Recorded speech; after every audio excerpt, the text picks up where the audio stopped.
nobody, cause I don't wanna hurt nobody. What's up, guys? Welcome back to my channel. It's your spiritual big sis, Yana. I ain't gonna tell you shit wrong. If you're new to my channel, welcome to this channel. I make a lot of self-development content, as well as content surrounding my other interests, which includes music, beauty, fashion, spirituality, and whatever else, because I'm a multi-passionate being, y'all. And if you've been with me for a while, welcome back to my channel. Y'all, we finna get into it. We're finna get into it. If you could tell by today's video, we're gonna be talking about imagination. So let's go ahead and hop right in. First and foremost, I wanna start this video off by telling you that being realistic is the killer of dreams and it's the killer of potential. Being realistic is a box that you're putting yourself in. We are meant to be imaginative beings. As y'all know, I'm a very spiritual person, and I believe, actually, I don't even believe, I know that imagination is where we create. Your imagination is a spiritual superpower, and keeping your imagination alive is deeply tied to being connected to your inner child. As y'all all know, when we were all kids, our imagination ran wild, you feel me? We knew we could do anything we wanted to do. We could be anyone we wanted to be, because our imagination, in your imagination, you are limitless. If you can imagine it, you can be it. If you can see it, you can have it, basically. The reason we tend to lose our imagination as we get older is because we start taking on these realistic perspectives, which really are limitations, somebody else's limitations. And we start believing and accepting it as truth, and we forget our real spiritual truth, that we can create anything, that we can be anything, and we start buying into these limitations, and therefore what you have, being realistic. The world we live in isn't even freaking realistic. We literally live on a floating rock.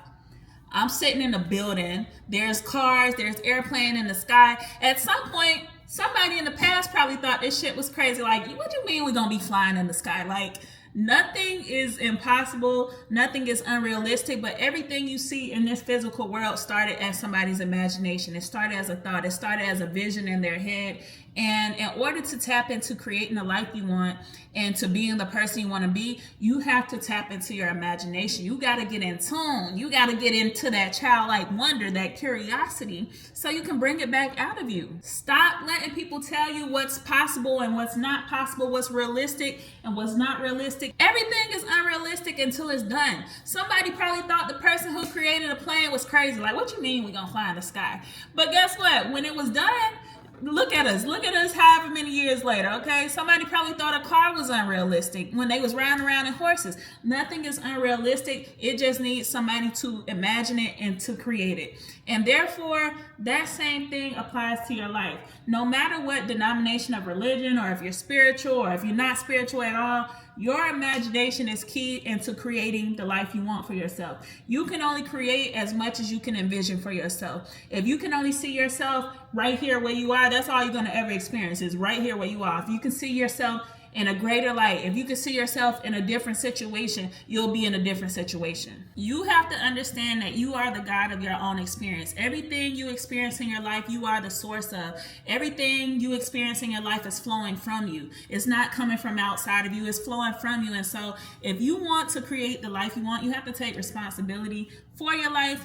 And you have to be able to imagine it and be in touch with that inner child. And I'm going to give y'all some tips. Y'all know I never leave without tips on how to connect to this, okay?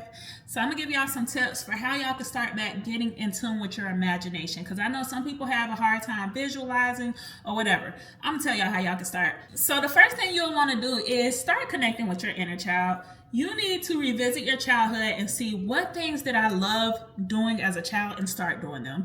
You need to be connected to your inner child. As I told y'all before, imagination is deeply connected to how in tune you are with your inner child. So the more you do things that you enjoyed doing when you were a kid, the more fun you have in life. Basically, you will be more connected to your imagination. You need to have more fun in life to connect to that inner childlike energy. The next thing I would recommend for you guys to do is read books. I know we got a literacy crisis going on, but y'all need to be reading some books. And I'm not talking about nonfiction. I'm talking about some fictional books, because if the story is being told, you should be able to imagine whatever's being described in that book. You should be having mental movies going on when you're reading. And the more you read, the more you'll be able to visualize the scenes that are playing out in these books. And the easier it'll be for you to apply that to your own life. Especially like if you like to live vicariously through characters, it helps you experience that mentally first. Another thing that could help is scripting out the life you want to live and being as vivid and as detailed as possible, especially if you have a problem with visualizing things. I would say write it out and just get very descriptive and like down to every detail of what it is that you want in life, who you want to be, whatever the case is. If you can't imagine it, write it out. My personal fave is being creative. If you guys know, I'm a singer and songwriter, so I like to be creative, and that helps me connect to my inner child. I also like painting, coloring, whatever to make me feel creative. And those don't have to be the things you do, but find a way to express yourself creatively, whether that be through dance. I love dancing too, y'all. But whether that be through dance, art, music, whatever, find a way to connect and express yourself creatively, because that's going to help you tap in as well. And last but not least, this is my second favorite one actually, daydreaming, or visualizing, as some people would say. I love daydreaming. That's something I've always naturally done. I've always zoned out and like that and be daydreaming.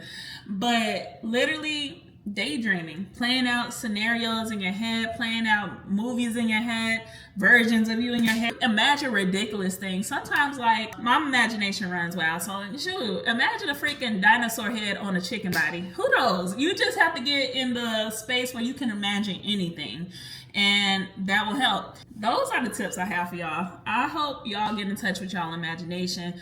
Your imagination is so essential and so vital to your inner child, and so vital to creating a life that you want, that y'all need to be tapped in. Stop being realistic. Get tapped into the imagination. Never lose your imagination. And if you lost it already, it ain't too late to get it back, girl. It ain't too late to get it back, guy. I don't know if it's a girl or a guy watching this, but it ain't too late to get it back. So, y'all, I hope y'all enjoyed this video. I hope it resonated with y'all. Let me know, have you lost your imagination? Are you getting tapped back into your imagination? How are you cultivating that energy within your life, okay?